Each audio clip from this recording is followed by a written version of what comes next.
Quote, "During the post-war period, when all accepted values were upset, I often thought and remarked to others that now, if ever, was the time for reviving the old Japanese ideal of a combination of letters and the martial arts, of art and action. For a while after that, my interest strayed from that particular ideal. Then, as I gradually learned from the sun and the steel the secret of how to pursue words with the body, and not merely pursue the body with words, the two poles within me began to maintain a balance, and the generator of my mind, so to speak, switched from a direct to an alternating current. My mind devised a system that, by installing within the self two mutually antipathetic elements, two elements that flowed alternately in opposite directions, gave the appearance of inducing an ever wider split in the personality, yet in practice created at each moment a living balance that was constantly being destroyed and brought back to life again. The embracing of a dual polarity within the self and the acceptance of contradiction and collision, such was my own blend of art and action. In this way, it seemed to me, my long-standing interest in the opposite of the literary principle began for the first time to bear fruit. The principle of the sword, it seemed, lay in its allying death not with pessimism and impotence, but with abounding energy, the flower of physical perfection and the will to fight. Nothing could be farther removed from the principle of literature. In literature, death is held in check, yet at the same time used as a driving force. Strength is devoted to the construction of empty fictions. Life is held in reserve, blended to just the right degree with death, treated with preservatives, and lavished on the production of works of art that possess a weird eternal life. Action, one might say, perishes with the blossom. Literature is an imperishable flower. And an imperishable flower, of course, is an artificial flower. Thus, to combine action and art is to combine the flower that wilts and the flower that lasts forever. To blend within one individual the two most contradictory desires in humanity, and the respective dreams of those desires' realization. What then occurs as a result?" End quote. In this passage, in his book Sun and Steel, Yukio Mishima explains the duality that occupied his mind throughout most of his life and career, and the way in which he resolved it. The vast gulf between the way of living, situated in what we might call the world of words and letters, and the way of living situated in the physical body. In some sense, reconciling these two is what the whole book is about. The naivete of the modern mind, I think, could be characterized in many ways, and perhaps one of our defining faults is the tendency to treat such serious philosophical problems, the philosophical problems that hail from past ages, once regarded as eternal problems, with, a little more than a blink and a smirk, and the self-assuredness that, well, I can do both. That the rational discursive mind and the physical body need not exist in such an antipathetic relationship. But for Mishima, this is a burning question, because of his perception from very early in his life of what he calls the corrosive nature of words. His metaphor to describe this is nitric acid, which one uses to create an etching in copper, for example. One uses the corrosive power of the acid to eat into the material and thereby produce an image, a representation, the etching, and thereby communicate something. In other words, words are corrosive because they reduce.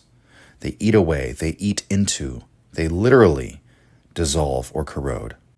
Quote, "Words are a medium that reduces reality to abstraction for transmission to our reason, and in their power to corrode reality inevitably lurks the danger that the words themselves will be corroded too. It might be more appropriate, in fact, to liken their action to that of excess stomach fluids that digest and gradually eat away at the stomach itself." End quote. So words reduce reality. They eat away at the material world in order to produce an abstraction, which is a corroded version of reality. And this is not in itself a judgment against words, only a recognition of what linguistic thinking, what the linguistic way of being truly is, what its relationship is to the physical. The word exists like all artistic representation, within this weird state of eternality, of being frozen, as Mishima says, blended with death and mixed with preservatives. But action is moving. It's temporal. It's phenomenal. A force does not freeze. It doesn't halt even for a second. It's always moving.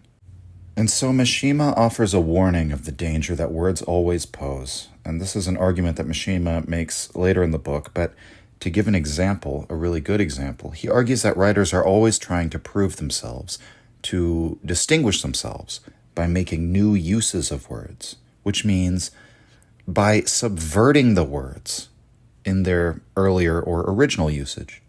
Literature is always subversive because we're always looking for novelty in how an author uses language. We're drawn in when he utilizes language in a new and creative way, which always means that he violates the old rules and conventions. And so the very power of words is in that ability, their ability to reduce, to eat away, to dissolve. At first, at the particularity and we might call it the incommunicable irregularity of the physical. And then words will even eat away at their own conventions, at their own essential character. And Mishima says that this problem with words, the inherent danger in their corrosive power, gripped him from a very young age. He writes, quote, "Many people will express disbelief that such a process could already be at work in a person's earliest years. But that, beyond doubt, is what happened to me personally, thereby laying the ground for two contradictory tendencies within myself. One was the determination to press ahead loyally with the corrosive function of words and to make that my life's work. The other was the desire to encounter reality in some field where words should play no part at all." End quote. Yukio Mishima would go on to become a celebrated novelist in post-war Japan, and so I think we can say he certainly accomplished the goals laid down by that first tendency to make words his life's work. He certainly did that. But his desire to encounter reality in such a way that words play no part in the encounter, that quest for that type of experience, that is one of the main threads of the book Sun and Steel, which serves as a record, in some sense, of these mounting experiences of the pure physical, or whatever we might call it. It's very difficult to describe it because it's necessarily incommunicable.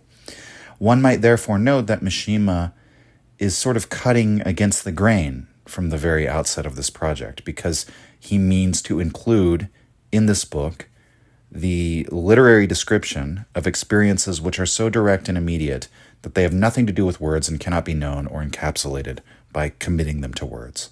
And so Mishima wishes to communicate the incommunicable, which is an admirable challenge, although by no means impossible. As he points out, many people attempt to do this, and sometimes they succeed. And as we see from the passage that we open the episode with, Mishima seems to have found a relatively elegant solution. He treats these two tendencies within himself, these two poles that draw him in opposite directions, as a productive tension, something that produces a centripetal motion.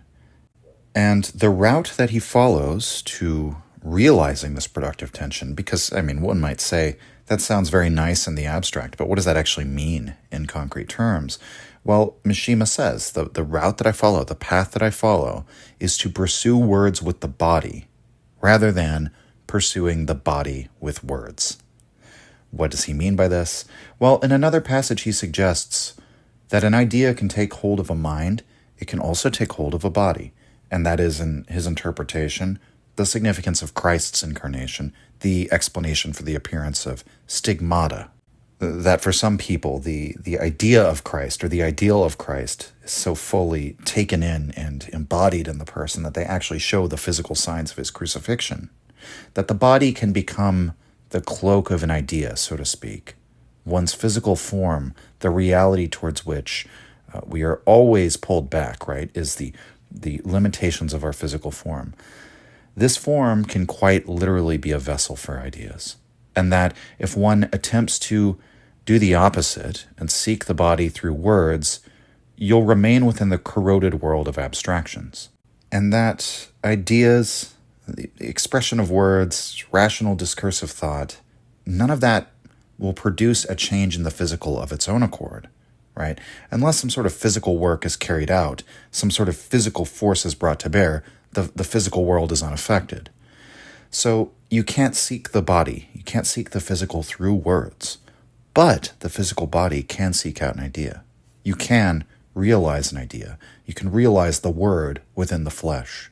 That's Mishima's great revelation, so to speak, and it's his project throughout his life, to now judge and evaluate ideas according to whether or not one can realize those ideas in the flesh, and that, if realized, does this idea lead to health or sickness, to the beauty or the ugliness of the flesh. And so that is Mishima's project, to unify word and deed, or as he puts it in the opening passage, art and action. Before we proceed in exploring the ideas in this very profound 100 pages or so, entitled Sun and Steel, it's worth saying a few things about Yukio Mishima, the person, and the curious way in which he fits into the history of 20th century literature. He was born into a samurai family in Tokyo in 1925. In fact, the name Yukio Mishima is a pen name. His birth name was Kimitake Hiraoka. Obviously, the days of his youth would have been the turbulent decades of the 30s and 40s, during which Japan fought alongside the Axis powers in World War II. In 1944, the 19-year-old Mishima was drafted into the Imperial Armed Forces. Mishima was a scrawny young man, and he was a bookworm, and during his physical examination, he was evaluated as a second-class conscript. Then, during a medical examination, he was incorrectly diagnosed with tuberculosis and was promptly discharged. Most of the men in the unit in which Mishima would have served were killed while fighting in the Philippines, and Mishima had a kind of regret about missing out on military service, and thereby on missing out on his own certain death. Toward the end of Sun and Steel, for example, he recounts visiting the museum in Japan where there were on display the last words penned by those young men who were sent off as part of suicide squads, and Mishima has an intense fascination with these letters. But much has been made of this period in Mishima's life that essentially he did not get the chance to participate in this great national project, right? This experience of going into battle to sacrifice yourself for a higher ideal. The reason why he's disqualified from this is not passing the physical requirements needed for a soldier, and some have argued that this experience had a profound and lasting effect on his entire life, and I'd be inclined to agree, having read Sun and Steel, that one can see the final events of Mishima's life as, in some sense, a psychologically compensatory act, this valiant suicide in the name of a higher ideal after a life of intense physical training to perfect his body. That is all a sort of compensation for the fact of not being able to have done the same thing during the war, owing to his body's deficiencies at that time. But we're getting a bit ahead of ourselves. Mishima would go on to attend the University of Tokyo. He would serve in the Ministry of Finance, and throughout his life, he would practice karate, kendo, and bodybuilding. He wrote dozens of stories, including famous works such as Confessions of a Mask and the short story Patriotism. He was considered for a Nobel Prize in Literature about half a dozen times, but he never won the prize. His works were also adapted into films, which received international acclaim. He wrote modern no plays, which were performed all over the world in Europe and America. He's known for his provocative style, his romanticization of death and of warrior culture, and for his political radicalism. Mishima desired to return Japan to a pre-war samurai culture, ruled under the absolute authority of a divine emperor. And yet, perhaps somewhat paradoxically, his writing incorporates influences not only from the traditional Japanese styles, but also writers from the West, Rilke, Wilde, Batailles, Klossowski, and of course Friedrich Nietzsche. From the time when he was 19, when he first picked up a copy of Birth of Tragedy, Mishima had a lifelong fascination with Nietzsche. And that's perhaps the strangest thing about him philosophically that I noticed when attempting to engage his ideas. considering that Mishima is a Japanese nationalist and a Shintoist, a man very much concerned with returning to a kind of Japanese cultural essence, of which I personally have no experience or even much interest, right? But much of what concerns him in this essay I found to be incredibly familiar. It should be to any reader who has followed the major philosophical and psychological threads of the Western canon.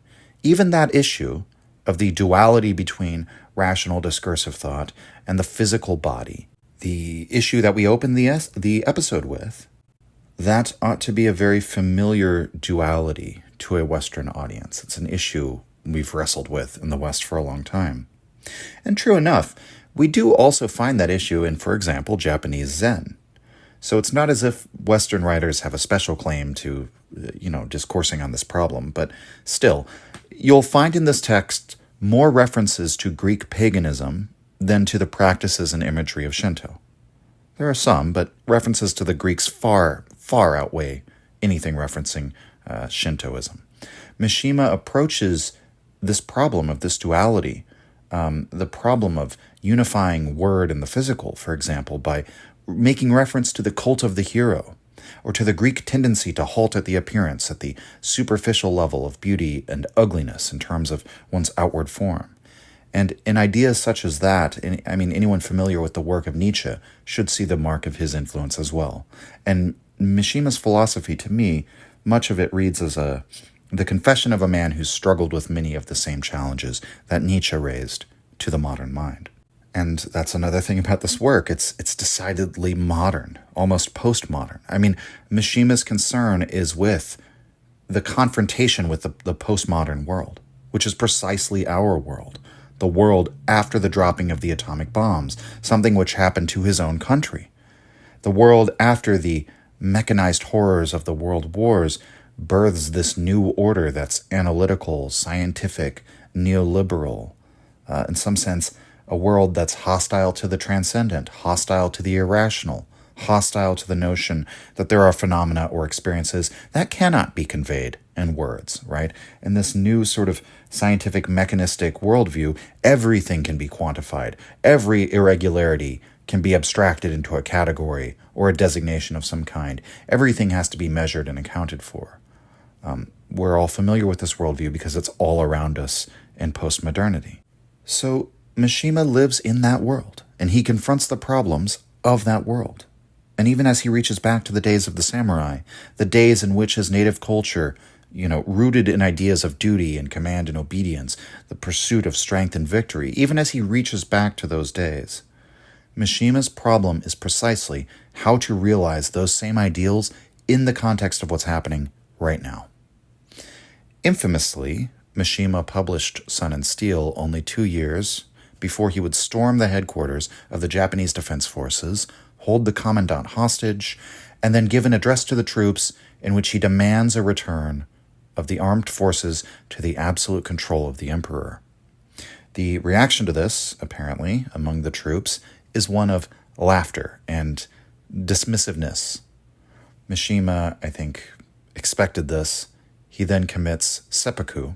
He took a sword and opened his stomach with it in the traditional way, and a member of Mishima's so-called private army, the Shield Society, then attempted to cut off his head. This was a standard part of seppuku that, spares you any unnecessary pain in your noble suicide. But unfortunately, he failed to hack off Mishima's head with the first strike, or the second, or the third. And finally, another one of Mishima's fellow travelers intervened and finally managed to behead him. Because Mishima had loved Nietzsche's work throughout his life and had spoken of the impact of Nietzsche's thought on his own, Mishima's mother left a copy of Thus Spoke Zarathustra at Mishima's funerary shrine. In light of his suicide, passages such as this one in Sun and Steel are particularly powerful and haunting. Quote, I now realize that the kind of task in which to burnish the imagination for death and danger comes to have the same significance as burnishing the sword had long been calling to me from a distance. Only weakness and cowardice had made me avoid it. To keep death in mind from day to day, to focus on each moment upon inevitable death, to make sure one's worst forebodings coincided with one's dreams of glory, If that was all, then it was sufficient to transfer to the world of the flesh what I had long been doing in the world of the spirit. The beautiful death that had earlier eluded me had also become possible. What was more, during the past 10 years, I had learned strength, I had learned suffering, battle, and self-conquest. I had learned the courage to accept them all with joy." End quote. It is Mishima's goal to seek after what he calls a beautiful death, and he attributes this idea to the Greeks. His reasons for positing the necessity of a beautiful death are actually philosophically interesting, and we'll consider that argument as it unfolds in the text. But in short, Mishima believes that he must have some sort of definite conclusion to his life, an embodied conclusion, importantly, in which a confrontation with the eternal enemy of our imagination, which is death, collides with and destroys a beautiful body, a body with strong, powerful muscles. In response to what he calls the aesthetic demands of destiny, Mishima wonders if, quote, there were some incident in which violent death pangs and well-developed muscles were skillfully combined, end quote. A sculpturesque body, in Mishima's view, is necessary for tragedy, and Mishima therefore elevates the tragic idea for the reason of the dignity of the body. He says there's nothing comedic about the well-developed body that perishes. It's the very image rendered in physical form of beauty suffering its inevitable destruction, and that is the essence of tragedy. And so a beautiful form is required for a tragic end. He writes, quote, "The romantic impulse that had formed an undercurrent in me from boyhood on, and that made sense only as the destruction of classical perfection, lay waiting within me. Like a theme in an operatic overture that is later destined to occur throughout the whole work, it laid down a definitive pattern for me before I had achieved anything in practice. Specifically, I cherished a romantic impulse towards death, yet at the same time I required a strictly classical body as its vehicle. A peculiar sense of destiny made me believe that the reason why my romantic impulse towards death remained unfulfilled in reality was the immensely simple fact that I lacked the necessary physical qualifications. A powerful tragic frame and sculpturesque muscles were indispensable in a romantically noble death. Any confrontation between weak, flabby flesh and death seemed to me absurdly inappropriate. Longing at 18 for an early demise, I felt myself unfitted for it. I lacked, in short, the muscles suitable for a dramatic death. And it deeply offended my romantic pride that it should be this unsuitability that had permitted me to survive the war." End quote. In light of the facts of Mishima's biography, Sun and Steel at times therefore reads like an extended suicide note. And I say that not to denigrate the work, although, you might notice the corrosive way that I just used my words there. I'm trying to reductively frame Mishima's book in such a way. But reduction has its usefulness, as words do, in conveying an interpretation of Mishima. Sun and Steel explains why he did what he did. That is one of the potential readings of the work. Why he would commit suicide in a very public way. Why he would do so in the context of, placing himself in the position of fighting a hopeless battle. You're going to take over the Japanese Defense Force headquarters with a ridiculous demand that will never be met, a plan that would never work. And Mishima, I think, obviously always intended for it to end in suicide. And so this text explains why he would choose to kill himself in such a horrific and painful manner, and why he would romanticize all of this. But you won't find much biographical information in Sun and Steel. Mishima leaves that out, and he leaves it out intentionally. He tells us, quote, "The reader is asked to notice that I say nothing of my own everyday life. My intention is to talk only of the several mysteries to which I have been a party." End quote. In effect, the biographical elements of the text are simply a series of disconnected fragments of memory. They're not presented as a chronological narrative. They're not always even presented as coherent scenes. Instead, these memories are sort of like collections of sensation that revealed something to Mishima. In the same way, like if you look through the records of the Zen lineage, oftentimes a figure in these dialogues will have a kind of realization in the midst of an unmediated experience of physical reality. Psychologically speaking, Sun and Steel is a treasure trove in that we can see this from that selection of memories that Mishima chooses, a huge insight into him as a writer. And as it turns out, the mere month and a half that he spent in the Japanese army seems to have been one of the happiest, or at least the most meaningful times of his life. But again, it's not a work that intends to recount his life story. Instead, the author introduces the work as a kind of cross between confession and criticism, a cross between the daylight form of criticism, which he describes it that way, we might say, because criticism's like the rational incision into art. It's the attempt to clearly articulate themes and structure and so on. And then the nocturnal form of confession, which is more like the unself-conscious truth. It might be nocturnal because that's the kind of truth that's revealed to you in dreams. There's no hiding from your inner self, right? A spilling forth of emotional reality without as much regard to form and structure. The way that Mishima introduces the main philosophical problem of the text is as his attempt to lay hold of an I, the self. And in that way, the project of Mishima in this book, at least the starting problems or the starting questions underlying the project, follow along very similar lines to that of the existentialists. Mishima, along with Sartre, would say that his existence preceded his essence, for example. That neither the fact of merely having a physical body or having the subjective experience of self-consciousness actually gives you a true sense of self, the true possession of selfhood. Neither is sufficient because there's a profound hidden struggle between consciousness and the body. For one, both lay claim to the I, to the self, but both seem to exist in this state of mutual incomprehensibility with one another. And, that duality, one could easily bring up, well, that's been resolved by 100 different avenues of thought or religious practice or religious thinking. And yet, everyone has to resolve it for himself, in a way. Everyone has to discover the answer on his own.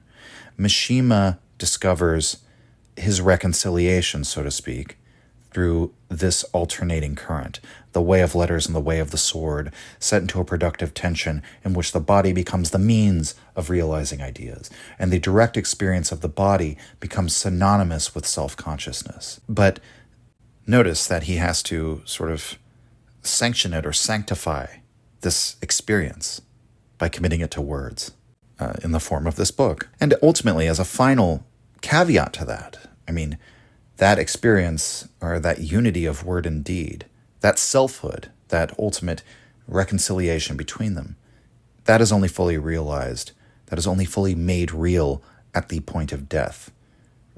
We might say that's the point where the Gordian knot is untangled. And how do you untangle the Gordian knot? You slice it in half, right?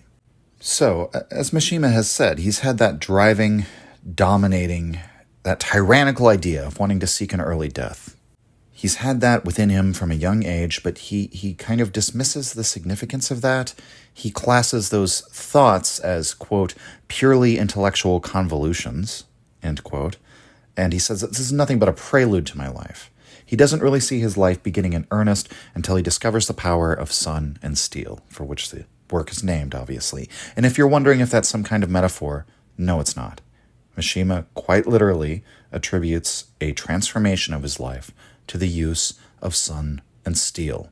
That is to say, the invigorating experience of being in sunlight, which tanned his skin, adapted him to nature, to the outdoors, and the training of his muscles with steel, and that is weights, bodybuilding.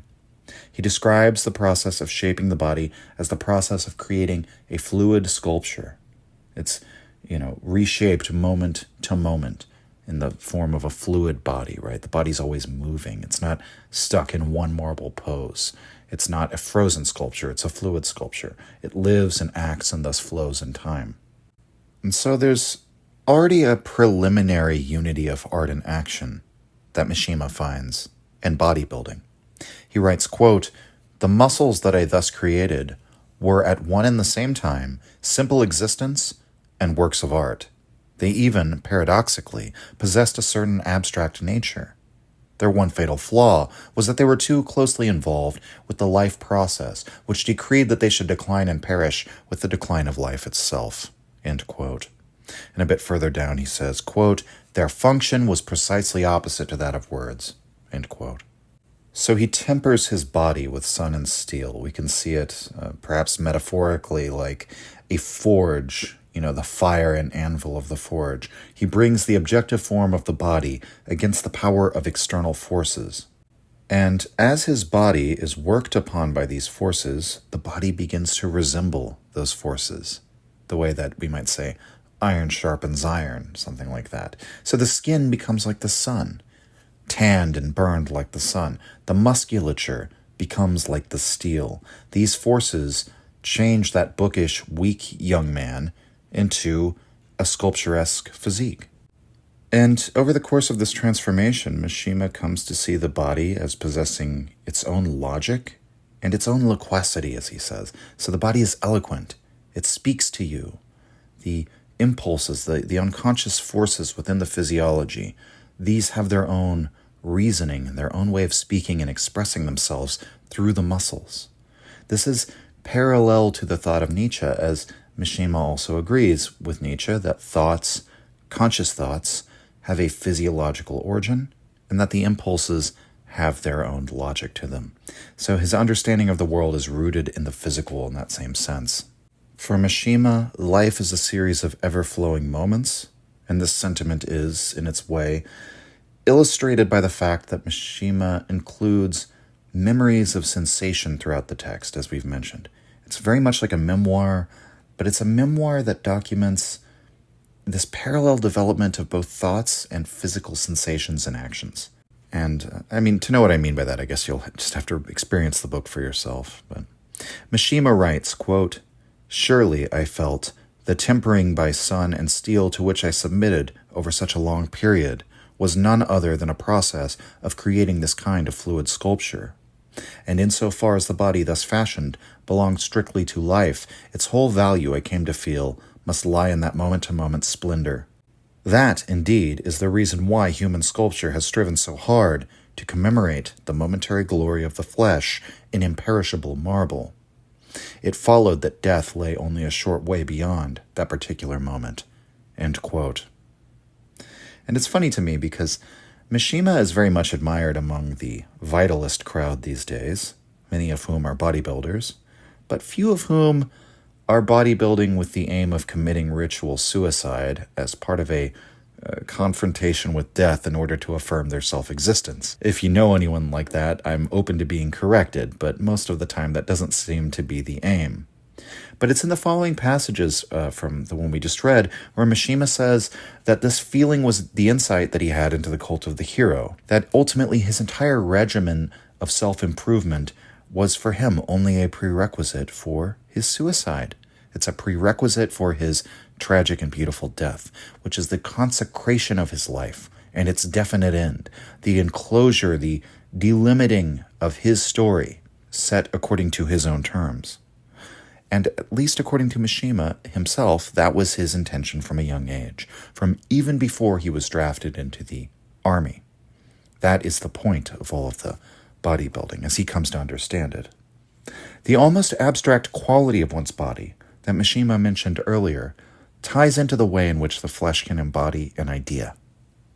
And it must be said that it's precisely because of the limitations of the body that it can adequately give expression to an idea in a much better way, a much more productive way, we might say, than the word can give expression to an idea. What I mean by that is that, as Mishima notes, the limiting factors, which he says is based on, quote, "the harmony and balance on which the body insists," end quote, those limiting factors, quote, "fulfill the function of taking revenge on and correcting any excessively eccentric idea," end quote. And then he gives us an example, quote, "Even should some eccentric idea require that a man sprout a pair of formidable horns on his head, they would obviously refuse to grow," end quote. So the way in which Mishima is establishing the body in this passage is to treat the conditions of the body's health, the ideal for the body, as a rule. And the great philosophical maneuver that Mishima performs here is therefore to argue that the body is a basis for ascertaining, quote, one's identity with others, end quote.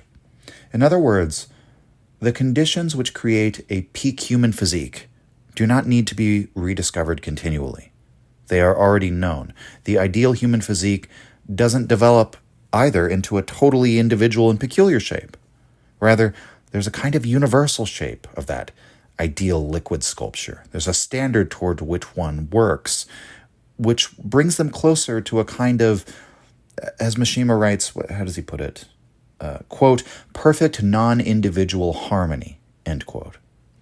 In other words, that to shape one's body in such a healthy manner is not an act of artistic individuality, as we might call it an act of self-expression, or a statement of one's uniqueness.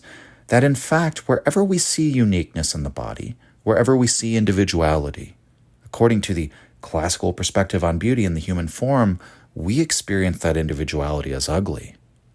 Quote, I had always felt that such signs of physical individuality as a bulging belly, sign of spiritual sloth, or a flat chest with protruding ribs, sign of an unduly nervous sensibility, were excessively ugly, and I could not contain my surprise when I discovered that there were people who loved such signs. To me, these could only seem acts of shameless indecency, as though the owner were exposing his spiritual pudenda on the outside of his body. They represented one type of narcissism that I could never forgive, end quote. So, we might say in that respect, Mishima is very Japanese, and that he sees some inherent flaw in individualism. He likens its practical embodiment in the world to a narcissistic way of being that ultimately makes one's physical form ugly just as their inner spirit is ugly. What we aim for in physical health is not individuality, it's something more like an archetype. It's not a sign of anything individual or personal. And meanwhile, as mentioned, Mishima sees language performing actually the opposite function. Quote, at first, in much the same way as stone coinage, words become current among the members of a race as a universal means to the communication of emotions and needs. So long as they remain unsoiled by handling, they are common property, and they can, accordingly, express nothing but commonly shared emotions. However, as words become particularized, and as men begin, in however small a way, to use them in personal, arbitrary ways, so their transformation into art begins. It was words of this kind that, descending on me like a swarm of winged insects, seized on my individuality and sought to shut me up within it. End quote, and then skipping a bit further down, quote, nothing, in fact, is so strange as the glorification of the verbal arts. Seeming at first glance to strive after universality, in fact, they concern themselves with subtle ways of betraying the fundamental function of words, which is to be universally applicable. The glorification of individual style in literature signifies precisely that, end quote. So, several little interesting things in that collection of paragraphs. For one, you might recognize, the astute Nietzschean might recognize, the metaphor that Mishima uses here is from Nietzsche's essay on Truth and Lies in the Non-Moral Sense. In that essay, Nietzsche also likens word concepts, the commonly agreed upon symbols for signifying and communicating commonly held needs and emotions. Nietzsche also uses the metaphor of coins, and also the metaphor of the coin losing its embossment by repeated handling. But Mishima's position here is completely the opposite to that of Nietzsche in a very important respect, because Nietzsche believed that the world of consciousness was a kind of communal world, a world which was superficial for the very fact that it relied upon these tokens of universal understanding, the word concept, which would always reduce the conceptual and emotional world to the lowest common denominator. The more individual, the more particular a thought or feeling, the less possible it becomes to express it by means of words. That's Nietzsche's position. And so consciousness, which is necessarily linguistic, is always sort of pushed into the lowest common denominator. It's always made common and universal from Nietzsche's point of view. Mishima feels differently. He sees the celebration of the language arts as the celebration of individuality. He admits there's a possible exception of the Greek epic poets. Another reference to Greece there. But in general, the writer tries to cultivate an individual style, right? The constant subversion of the original usefulness of the words is how you cultivate that style. The usefulness of the words is their general and common meaning. But the art of writing is the making individual, the making artistic of words, of the language arts. And, I mean, the metaphor he uses of the word concepts of individualism sort of descending on him like a swarm of winged insects. Mishima experiences individuality as a kind of a prison cell, a dark narcissistic abyss. It's a nightmare that he's trying to wake up from. He wants to achieve Bodhi, as the Buddhists call it, and wake up to the physical reality, the sensation beyond sensations, which is uncommunicable by words. But he has overall a negative view of individualism and individuality, which is, again, very striking when you compare him with Nietzsche.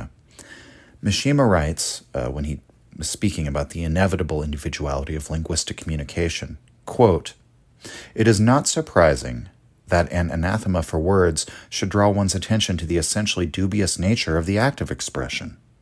Why do we conceive the desire to give expression to things that cannot be said and sometimes succeed? Such success is a phenomenon that occurs when a subtle arrangement of words excites the reader's imagination to an extreme degree. At that moment, author and reader become accomplices in a crime of the imagination." In actual fact, words armed with their abstract function originally put in their appearance as a working of the logos, designed to bring order to the chaos of the world of concrete objects, and expression was essentially an attempt to turn the abstract functioning back on itself, and like an electric current that flows in reverse, summon up a world of phenomena with the aid of words alone. It was in accordance with this idea that I suggested earlier that all works of literature were a kind of beautiful transformation of language.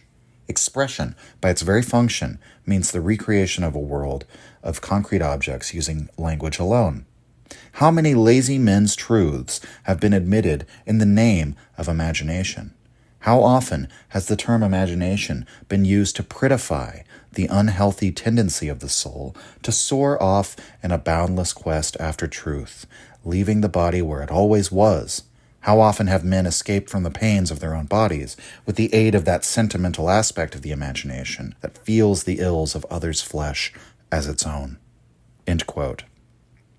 So we just sort of contrasted Mishima and Nietzsche, but here, in that final sentiment, there is another comparison to be made in which the two thinkers are unified again. Mishima looks to the source, the psychological and thus the physiological source of abstract ideas. He demands their stamp of origin. He evaluates them according to that basis. And in many ways, it's the same. It's the Nietzschean question. Who is speaking here? What body is speaking here? And so, we can read Mishima's comments on those who soar off into a boundless quest for truth, into the realms of mental abstraction and dialectics and ontological ruminations and so on, while leaving the body where it's always been, as very much in keeping with the attitude of Nietzsche. In other words, when ideas are unbound from the body, without using the body as something that must express the idea, right? There is no set of limitations. There is no grounding that the embodiment of the idea provides. No demanded harmony to which our eccentric ideas must conform.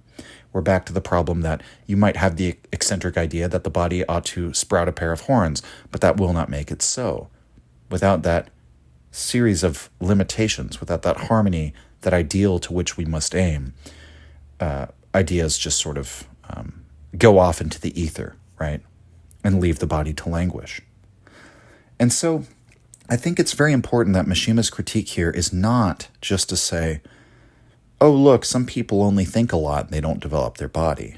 Look, their body languishes while their mind flourishes. How sad is that? No, he's saying the body is a check against what he calls these crimes of imagination. The commitment to embody your ideals ensures that the body comes along wherever the soul goes, and that the body must experience the consequences of those ideas. And, a passage that I would think of that Nietzsche writes in The Gay Science, where he says, I welcome any skepsis by which one could say, let us try it, right? It's a similar attitude here. The body is a testing ground for ideas. The body is the place where we try it. Going back a little bit further to what some of Mishima's earlier comments, where he said that the word has its origin as an attempt by a logos. What is a logos? Logos is the discernment of a presiding rule or pattern by which forces behave. If we're going to use it in the Heraclitean understanding, which I would say is also the Nietzschean understanding. And so by giving expression to this logos, we bring a kind of order to the chaotic world of objects. The word then turns against this function precisely at the point when the imaginative quality becomes untethered from the body. And then it can give birth to countless ideas, none of which have been embodied or tested in the sense of being lived and enacted. And then contra Nietzsche, the physical experience for Mishima is not incommunicable because it is solely individual, and individuality is incommunicable, as Nietzsche would have had it. Rather, for Mishima, the linguistically incommunicable experience, the nature of that is that it is a physical communion. It's a sense of oneness that is found in the perfection of the physical form that sort of follows after a common shared idea that's incontrovertible when directly experienced. And he makes that point, he makes it explicitly near the end of the work, as he upholds the group experience of the physical as the highest expression of his ideal, that the tragic ideal attains the most powerful expression when it's experienced by a group, over and above the tragic ideal realized in the individual's tragedy. And Mishima writes of the day that he had this feeling. Quote, in the dim light of early morning, I was running, one of a group. A cotton towel with the symbol of a red sun on it was tied about my forehead, and I was stripped to the waist in the freezing air. Through the common suffering, the shared cries of encouragement, the shared pace, and the chorus of voices, I felt the slow emergence, like the sweat that gradually beaded on my skin, of that tragic quality that is the affirmation of identity. It was a flame of the flesh, flickering up faintly beneath the biting breeze, a flame, one might almost say, of nobility. The sense of surrendering one's body to a cause gave new life to the muscles. We were united in seeking death and glory. It was not merely my personal quest. The pounding of the heart communicated itself to the group. We shared the same swift pulse. Self-awareness by now was as remote as the distant rumor of the town. I belonged to them. They belonged to me. The two formed an unmistakable us. To belong, what more intense form of existence could there be? End quote. So the pace of breath, the pulse rate, the joining together of physical bodies toward the same end, the same cause, they're all brought into a kind of sync with one another. That experience is very far from a sort of like individualistic self-awareness or like creating my own authentic identity, right? Based on my own intellect, my own unique ideas, my own self-expression, whatever the case may be. This is a syncing up, a linking up on the physical level. And he says this is to be held higher because, or rather held higher than one's individual tragedy, because he says one's own personal tragedy is like their own narrow happiness. They're both as of little value in comparison to the group feeling. In that group feeling, one finds their way back to that which is universal and valuable since time immemorial, which is the archetype of health, happiness, fulfillment, whatever we want to call it, the good life found in physical form and found in breaching beyond individual rational discursive existence. Mishima even goes so far as to say that when it comes to the group, their true language is not even the actual linguistic form of communication. He writes, quote, a speech, a slogan, and the words of a play all depend on the physical presence of the public speaker, the campaigner, the actor. The language of the group resolves itself ultimately into physical expression.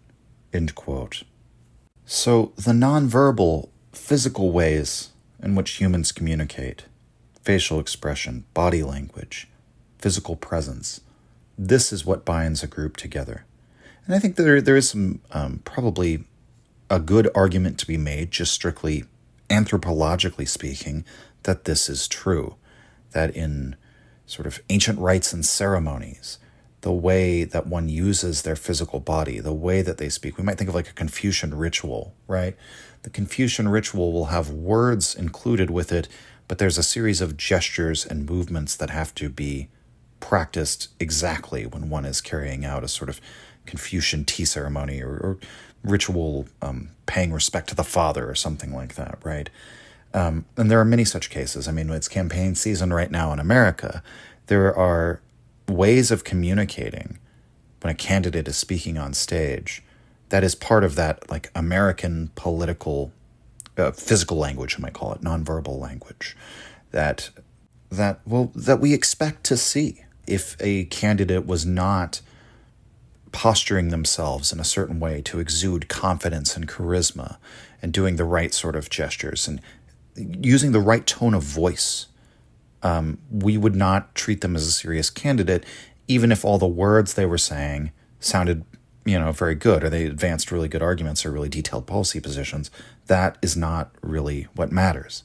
And so it's the facial expressions, it's the body language, it's the gestures, the physicality. That is the true, the fundamental language of the group, right?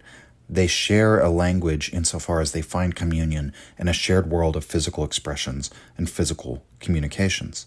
And so Mishima here is even sort of denying the ability of verbal language. He's denying that it has the power to unite a people, and that the people are actually unified physically. They're not unified verbally. That even the way they communicate on a base level is served by bodies and not by words. He writes, quote, "Only through the group, through sharing the suffering of the group, could the body reach that height of existence that the individual alone could never attain. And for the body to reach that level at which the divine might be glimpsed, a dissolution of individuality was necessary." End quote. So again, we could think of Mishima running together in the cold morning air with the group, sharing in not only pulse rate and breath, but also suffering. They're all enduring the same thing.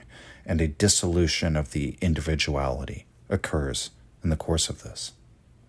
So there's an apparent paradox here, I guess we could say, in that words seem to have been adopted in order to impose a logos, that universal order, to impose a logos in the world of objects, at least insofar as we think about those objects and communicate them.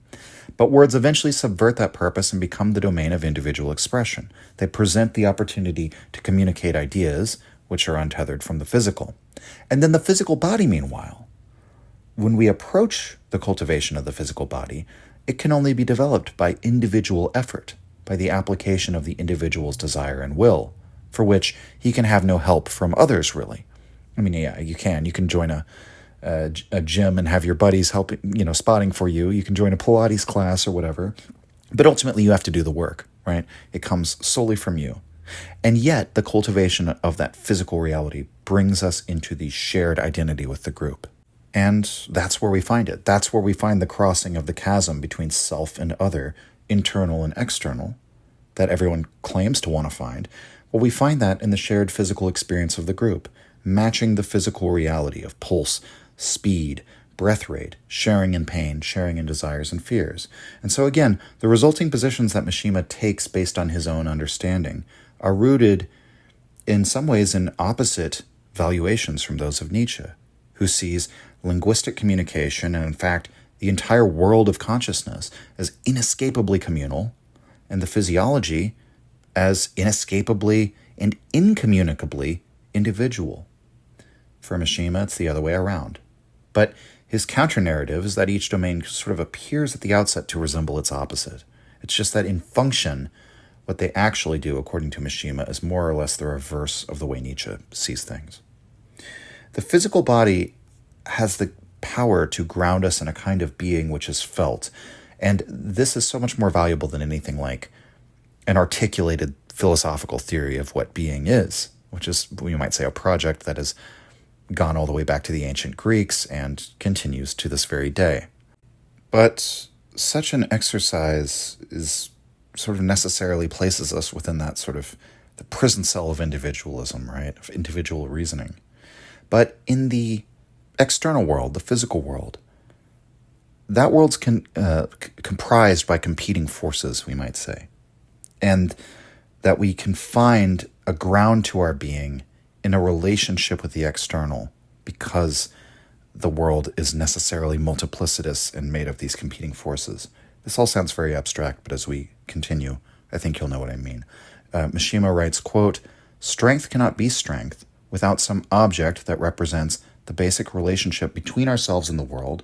It is precisely to that extent that we depend on the world and that I depended on steel." End quote. So in the way that the muscles are shaped by contact with steel, the opposing force has a real effect which is felt and seen, and by that means the world can be known.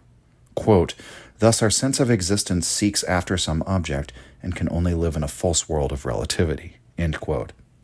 So Mishima freely admits this perception of relativity is false, perhaps from an absolute standpoint, from the standpoint of what we could demonstrate empirically or through dispassionate logic, whatever. But nevertheless, it's that relativity that establishes self and other.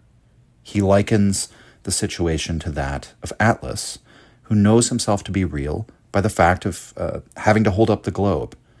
If we did not develop the sense of the existence of our own body by making such, we might call it like an adversarial contact with the external, then it would be as if, Mishima writes, quote, "Atlas, for example, would gradually come to regard the globe on his shoulders as something akin to himself."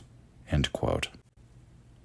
And so in his physical training, Mishima is always engaged in this attempt to reach what he calls the ultimate sensation, and he says it's just a hair's breadth beyond the reach of the senses. Mishima describes this by the experience of seeing and being seen. Ideas are not seen, and one is not seen by an idea. Things are seen. Things here meant in the sense of phenomena, real forces, real sensations. It's things that see you and that return your gaze. And so Mishima's just always looking for that experience, the sudden sense of the reality of the physical, this ultimate sensation, which is beyond any one particular sensation. It's a sensation that gives you the stamp of reality, the stamp of being, that imparts that to the world of the senses. And this feeling arises in the experience of facing the opponent. The opponent, above all, is not an idea. The opponent is not an abstraction. Quote, "It was the opponent that lurked in the empty space beyond the flash of the fist and the blow of the fencing sword, gazing back at one, that constituted the true essence of things. Ideas do not stare back. Things do. Beyond verbal expressions, ideas can be seen flitting behind the semi-transparency of the fictional things they have achieved. Beyond action, one may glimpse, flitting behind the semi-transparent space it has achieved, the opponent, the thing." End quote. So, in encountering the opponent, we encounter the force that opposes you. I mean, the enemy will resist your attempts to exercise your own force upon it. Right? We're all going about trying to exercise force upon the world in various ways, and the opponent is the thing that resists you. It's trying to bring to bear its own power against you, to your own detriment. And so it acts, it moves, it lives. In that way, its reality can't be denied, right? The aspects of the external world that oppose you provide irrefutable proof that solipsism, nihilism, and like just narcissistic subjectivist musings about reality, that these are false, that they're of no value. The opponent provides this proof because conclusively it's not you. It's not within your sphere of control. It's not something you identify with, that nevertheless makes its unmistakable presence felt. And so its existence affirms the reality of the other and therefore of the self. One discovers the truth of the self's being in encountering the other. And we don't really encounter the other until we encounter the opponent, the thing that's definitively not me, that's trying to exercise force upon me. And so in the opponent, we discover the edge at which self becomes other, the outer boundaries of the self, the surface, the skin. Nietzsche wrote in his preface to The Gay Science, those Greeks, they knew how to live because they stopped courageously at the surface of reality, right? The phenomenal world. As Nietzsche puts it, they were superficial out of profundity. They saw that the world of appearances, which is to say the world of sensation, is precisely the real world. And the intelligible world, the world of ideas about the world, is that domain of soaring abstractions and abyssal delusion that, draws you away from definite reality. And so Mishima expresses a similar sentiment, quote, "The surface, the border between internal and external, between self and world, the very nature of this boundary line is profound. Why cannot thought turn its attention here instead of casting a plumb line down into the abyss?" End quote. So the Greeks were superficial out of profundity. For Mishima, the boundary between self and world is profound. Here is where we should turn our attention. And that's the place where force meets force. That's the only proof we have of our existence. And another way of saying this, he puts it differently elsewhere, that the only proof of existence we have is pain, suffering. Why is that? Well, for one, it's a physical form of proof. It's not just another word concept. But pain is very special because it demonstrates a kind of interdependence of the consciousness and the physical. The consciousness, quote, "affords the surest possible proof of the persistence of bodily distress," end quote. So physical suffering proves the existence of consciousness, and conversely, consciousness is the best vessel for preserving the awareness of physical suffering. So the physical existence and conscious existence both see each other, they both intersect at the point of pain. And when does pain occur? It occurs when force meets force, when there is resistance, when there's struggle. And so Mishima argues, when you land a successful blow against an opponent, it happens because the timing and placement of the blow is exactly correct. One finds a sort of a hollow, an open spot, an opening where they can, that perfectly matches where the blow is moving. And this, in physical combat, this is all moving so fast that it happens more quickly than the rational discursive mind can really process. It happens even before we detect the opportunity for a successful strike with our own senses. It happens spontaneously, automatically. The only thing we can really chalk it up to is intuition. And so Mishima brings up the conventional wisdom that any technique of action, as he calls it, anything that we practice with our physical body, in other words, has to be inculcated into the self through a repetition of physical movement, not to attain conscious mastery, but to attain unconscious mastery, because unconscious mastery is true mastery. And so a successful blow against an opponent happens when, quote, "one has an intuitive apprehension of that off-guard moment, a fraction of a second before it becomes perceptible to the senses," end quote. And so in his training, what Mishima is seeking after, he explains it's the unity of the highest moment of conscious clarity, what he calls, quote, "pure experience of consciousness staked on the body, strength, action series," end quote. And then to go along with that, the yielding of consciousness to the pre-trained subconscious. In other words, the unconscious state of mastery where, quote, "the body puts forth its highest skill," the point of contact, in other words, at which the absolute value of consciousness and the absolute value of the body fitted exactly into each other, end quote. So the consciousness bearing witness, so to speak, to the unconscious state of the body's intuitive mastery. Mishima has already suggested that he's tried to live his life in such a way as to make his conscious life and his physical life that kind of alternating current, but it's not as if he simply, you can't achieve that as a static reality and then rest easy. Life is moving. It's either ascending or descending. There's no standing still. And so Mishima is always trying to heighten this experience. He's always trying to take it to the next level. And he asks himself, what shape would this ultimate expression of the unity of body and idea, what shape would that take? We've already kind of foreshadowed where this is leading, but again, throughout the work, these experiences, these records of sensation sort of build upon one another. And one such heightened experience he records, it's another memory from his time in the army. he describes a May afternoon in which the day's firing practice is canceled due to rain. He says it was more like a winter's day than early summer, with a chill wind that blew across the plains, the kind of day on which, everyone who lives their ordinary bourgeois lifestyle would undoubtedly stay indoors. The way he describes it, he says, such a life had no compelling force of duty that would cause them to go outside into the cold and wet, right? Into the less than ideal environment. But then an officer arrives at the barracks and he tells Mishima that the shooting practice is going to go ahead anyway, in spite of the weather. Mishima writes, quote, "The jeep drove steadily along the potholed road across the plain, lurching violently as it went. Not a soul was in sight on the plain. The jeep climbed a slope down which the rain washed in sheets and drove down the other side again. Visibility was restricted, the wind gathered strength, and the clumps of grass bowed down before it. From a gap in the hood, the cold rain beat mercilessly on my cheeks. I was glad that they had come from the plain to fetch me on such a day. It was an emergency duty, a voice summoning me lustily from afar. The feeling of hastily leaving a warm lair in response to a voice calling from across the vast rain-blurred plain had a primitive appeal that I had not savored for many a day. On such occasions, something unknown compels me, almost tears me away from the warm fireside. There is no reluctance or hesitation. I gladly go to meet the messenger from the ends of the earth. In most cases, he has some connection with death or pleasure or instinct.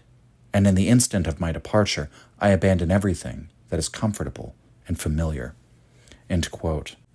And so, in the same way that it's a bit peculiar that Mishima wishes he could have died in battle, he had fear of missing out about not getting to die in some hell jungle in the Philippines. It might also be peculiar to many of us that Mishima is thankful, he's glad, I've been called out by duty to leave warmth and comfort, go experience the merciless cold. And he's glad not just to do it, but to do it out of duty.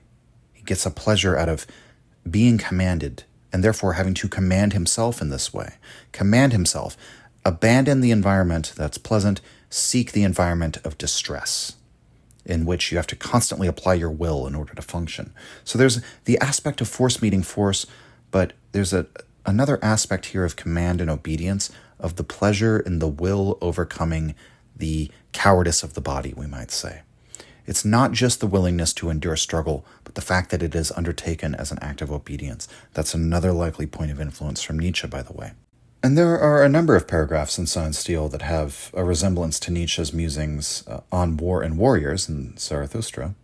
For example, the remarks on the soldier's uniform. If you remember in that section, Nietzsche says, quote, "Uniform one calls what they wear. May it be that what it conceals is not uniform." End quote. Well, Nietzsche sort of elaborates on that same sentiment, quote, "Whatever his personality and private thoughts, whether he was a dreamer or a nihilist, whether magnanimous or parsimonious, however vast the gulf of sordidness that yawned beneath his uniform, however full he might be of vulgar ambition, he was still, quite simply, a combatant. Sooner or later, the uniform would be pierced by a bullet and stained with blood. In this respect, it matched remarkably well the special quality of muscles, whereby self-endorsement inevitably meant self-destruction." End quote. And again, we'll get to that last sentence, kind of untangling that last sentence and what he means by that in a little bit. But Mishima remarks, happiness could be defined by the unity of the voice that commands from within and the voice of duty that commands from without. That he whose inner will accords with the external call of his duties has found happiness. And, when he says the commands that he's called to obey in the course of his military duties are always connected with death in some distant way, I mean, we might say the order to go on to firing practice on a rainy day doesn't put you in danger of dying. But it's a command issued from a superior officer who answers to his superior officer, and there's a whole chain of command that reaches all the way up to the emperor. And the life of, the soldier's life under the command of the emperor is, you volunteer for that with the understanding that your life is his to use as he pleases, even if he does order you to embark on, say, a suicide mission. So the specter of death is always in the background. for the life of a soldier. The voice of duty that one experiences in the military way of life is another sort of like subtle revelation to Mishima. It is another proof of the consciousness, or we might say it's a proof of being in the interaction between consciousness and the physical, the intersection of the conscious mind and the physiology. These two apparently disparate aspects of the self sliced in twain by modernity, recognize their mutual identity. And once again, Mishima sort of draws upon the thought of Nietzsche while providing a new and fresh perspective, because as we know, Nietzsche saw the consciousness as ordinarily passive, or as Deleuze would say, reactive, whereas the body is the source of activity. The great activity is unconscious, it's physiological. This schema is largely embraced by Mishima, but he suggests a sort of exception or a special case that occurs when you have to draw upon your courage in the context of fulfilling one's duty, one's military duty, which is inevitably linked with the confrontation with death. Mishima writes, quote, "Men have forgotten the profound hidden struggle between consciousness and the body that exists in courage, in physical courage in particular. Consciousness is generally considered to be passive, in the active body to constitute the essence of all that is bold and daring. Yet, in the drama of physical courage, the roles are in fact reversed. The flesh beats a steady retreat into its function of self-defense. While it is clear consciousness that controls the decision that sends the body soaring into self-abandonment, it is the ultimate in clarity of consciousness that constitutes one of the strongest contributing factors in self-abandonment." End quote. So once again, Mishima treats this as a revelation of the nature of the I, of the relation of our physical existence to the conscious, the action to the verbal, the embodied to the ideational. But no experience in this life, even though as he sort of, again, builds on these sort of mounting experiences of bringing him closer and closer to this ultimate sensation, no experience ultimately and finally elucidates the mystery. And no experience can, except for one, the final closing of the book of one's life. As Mishima has hinted throughout the text up to this point, the opponent, so-called, is not merely the one that the fighter faces in the arena. It's not merely the enemy soldier in a battle. These individual particular opponents are all instances of force meeting force. They're all individual examples of the external making itself felt. And so they're all part of that revelation of the I, of the real existence, the real being of the self. But there is a perennial opponent, an enduring opponent, the opponent in some sense of all humanity, the opponent we are all united in facing, and that is death. Quote, "Ultimately, the opponent, the reality that stares back at one, is death. Since death, it seems, will yield to no one, the glory of victory can be nothing more than a purely worldly glory." End quote. And this is why Mishima says that all those great monuments to human achievement, the bronze charioteer at Delphi, he gives that example, these are immortalizations of that worldly glory in which the feeling of the swift arrival of death is also immortalized. And just like the human opponent, the individual human opponent that one faces in battle, just like that opponent provides us with something indispensable, which is to say, a real reality in which all our intellectualizing about reality goes to the devil, death provides us with a universal and inescapable collision with the truth of our physicality. The physical nature of our being becomes undeniable, and he illustrates this with the metaphor of the apple. Quote, "Let us picture a single healthy apple. This apple was not called into existence by words, nor is it possible that the core should be completely visible from the outside. The inside of the apple is naturally quite invisible.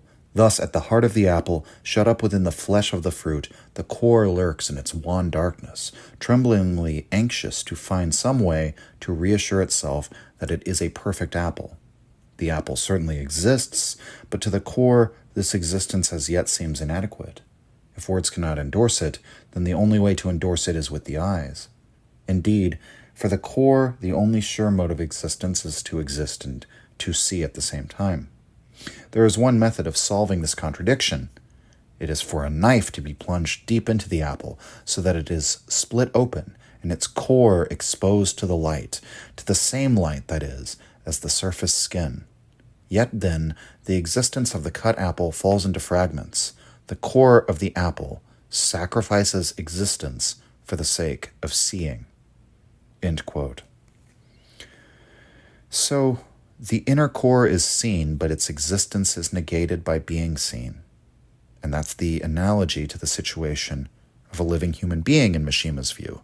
The sword of one's opponent must cut deep into the flesh of one's own body.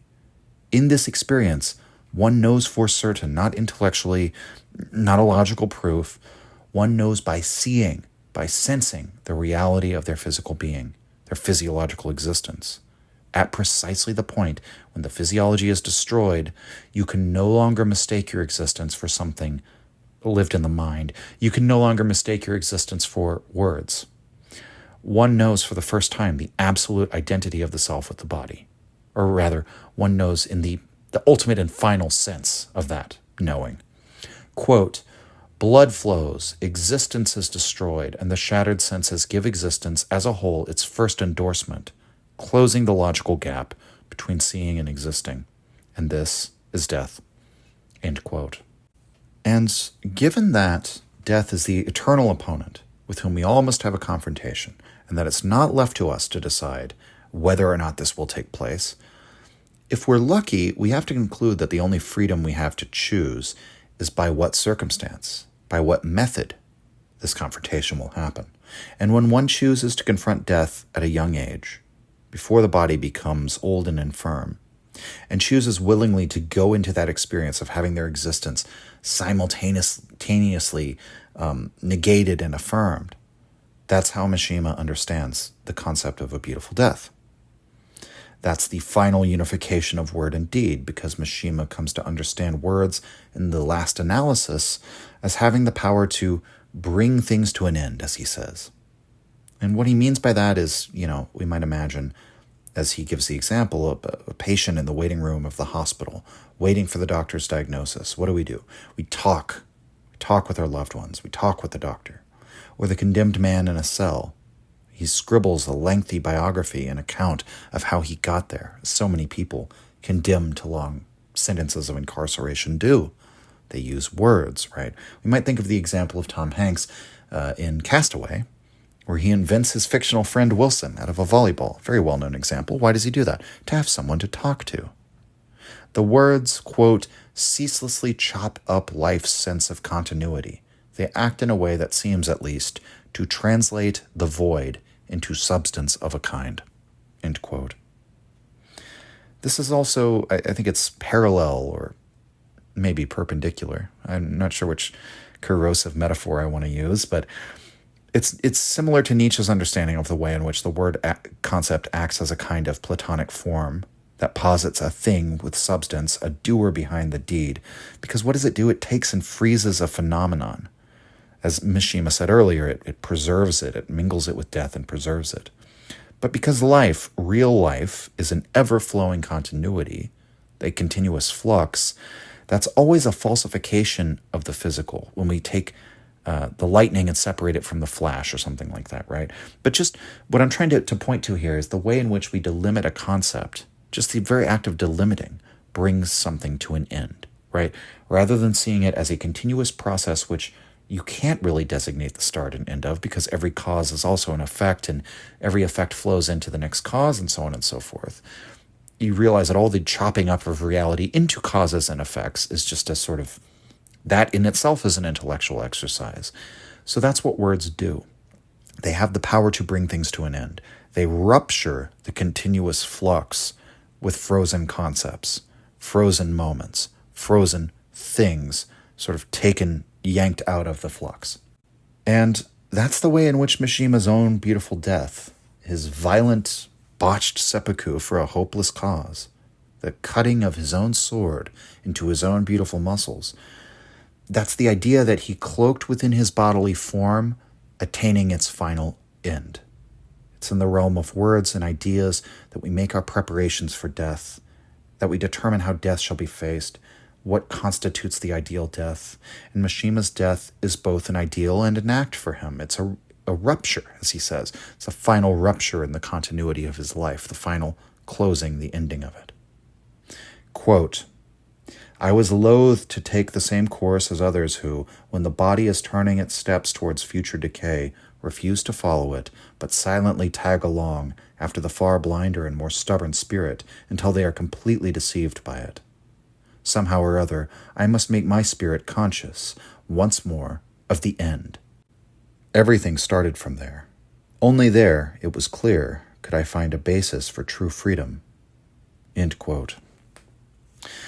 And so, to conclude, this peculiar book, this mix of criticism and confession, as Mishima calls it, this collection of scattered sensations and memories, and statement of Mishima's personal philosophy, it's all part of this search for freedom.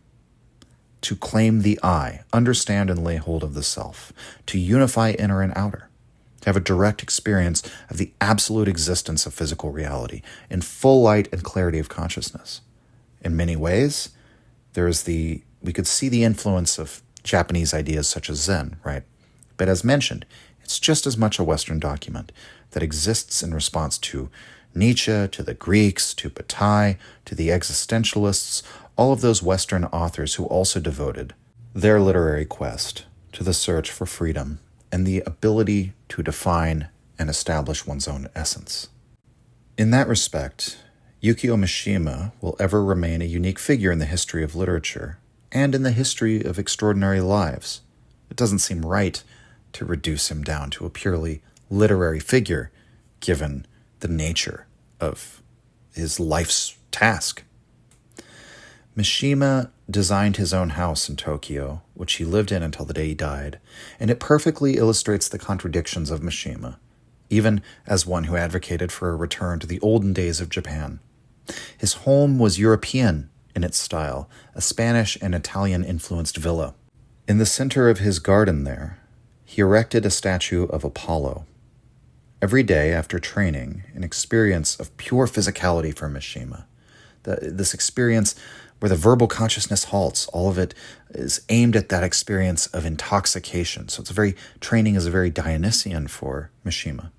But then after this, he would eat a late breakfast in his garden and sunbathe under the visage of Apollo, the god of dreams and of sculpture and of representations.